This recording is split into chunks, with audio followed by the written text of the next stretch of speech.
মিত্ৰতা ভংগৰ বাবে জগৰীয়া দায়ী গৌৰৱ গগৈ আৰু ৰকিবুল হুছেইন। তথাপিও গৌৰৱ গগৈৰ বিৰুদ্ধে ৰাইজৰ দলে প্ৰাৰ্থী নিদিয়ে।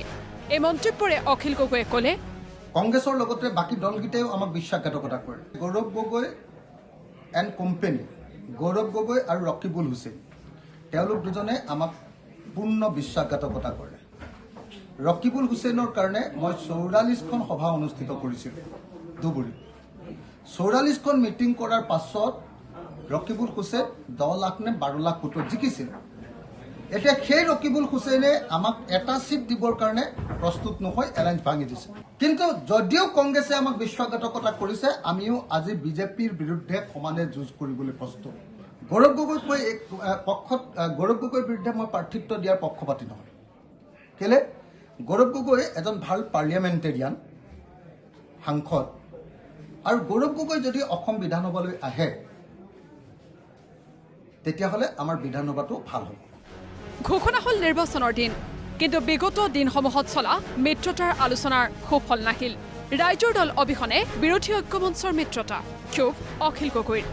কংগ্ৰেছ দলে আমাক ইমান দিন ওলমাই ৰাখি দিলে। এতিয়া যেতিয়া নিৰ্বাচন সম্পূৰ্ণ পালেহি, মই আৰু এতিয়া এলায়েন্সৰ কথা ক'ব নোখোজোঁ।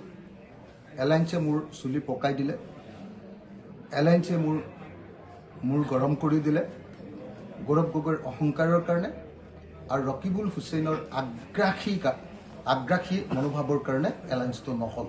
যি সময়ত 13খন মাত্ৰ ছিট দিছে, সেই 13খন ছিটৰ মাত্ৰ আমাক 4খন আমাৰ চইচৰ দিছিলে। সেই 4খনৰ ভিতৰতো আকৌ দলগাঁওখন তেওঁলোকে আমাক লৈ লৈছে।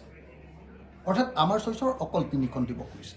তাৰ পাছত তেওঁলোকে আমাক ফ্ৰেণ্ডলি খেলিবলৈ দিছিলে 4খন, আৰু 5খন তেওঁলোকৰ চইচৰ পৰা দিছে। তাৰ পাছত কি হৈ গ'ল যে এতিয়া নাওবৈচা সমষ্টিটোৰ ঠাইত যিটো ৰঙা নদী দিছিলে সেইটো আমাৰ পৰা কাঢ়ি ল'লে। দলগাঁও সমষ্টিটো আমাক নিদিলে।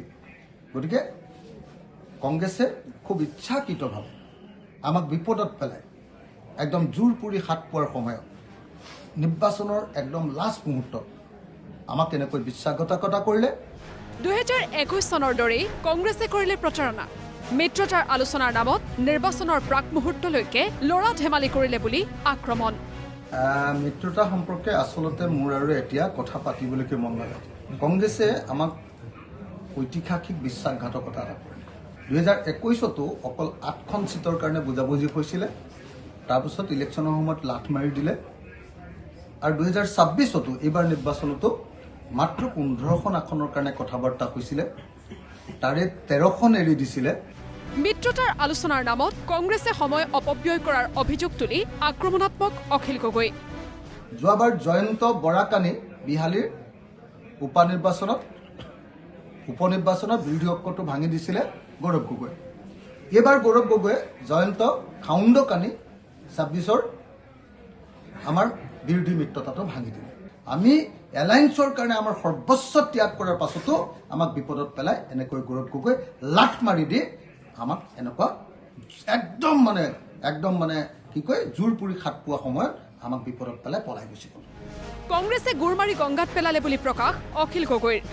লগতে ক'লে 60টাতকৈ অধিক সমষ্টিত প্ৰাৰ্থী দিবলৈ সাজু ৰাইজৰ দল। 64টা সমষ্টিৰ এতিয়ালৈকে আমাৰ তালিকা প্ৰস্তুত হৈছে। কংগ্ৰেছ দলে বিশ্বাসঘাতকতা কৰাৰ পাছতো নতুন এখন সম্ভাৱনাৰ দুৱাৰ ৰাইজৰ দলৰ কাৰণে খোল খাইছে। ৰাইজৰ দললৈ নতুন মানুহ আৰু কোনো দলৰ গোটেই ছেটৰ সৈতে নতুন মানুহ আমাৰ ৰাইজৰ দলত যোগদান কৰি 6টা ছিটত অন্তত যাতে জিকো তাৰ কাৰণে কাম কৰিম। 1 নম্বৰ। 2 নম্বৰ, 6% ভোট যাতে কনফাৰ্ম হয়। আপোনালোকে জানে আমি ৰেজিষ্টাৰ্ড পাৰ্টি, কিন্তু ৰিকগনাইজ পাৰ্টি পোৱা নাই। গতিকে প্ৰথমবাৰ নিৰ্বাচনতে যদি আমি 6% পাই যাওঁ, তেতিয়াহ'লে লগে আমাৰ দলটো ৰিকগনাইজ পাৰ্টি, ভাৰতবৰ্ষৰ এটা ৰিকগনাইজ পাৰ্টি হৈ যাব। বিপৰীতে অখিল গগৈয়ে কৰা আক্ৰমণৰ উত্তৰ দিবলৈ অনিচ্ছা প্ৰকাশ গৌৰৱ গগৈৰ। মই প্ৰত্যেক কথাৰ ওপৰত মই মন্তব্য যে দিব লাগে মই উচিত নাভাবোঁ। ব্যুৰো ৰিপৰ্ট, প্ৰতিদিন টাইম।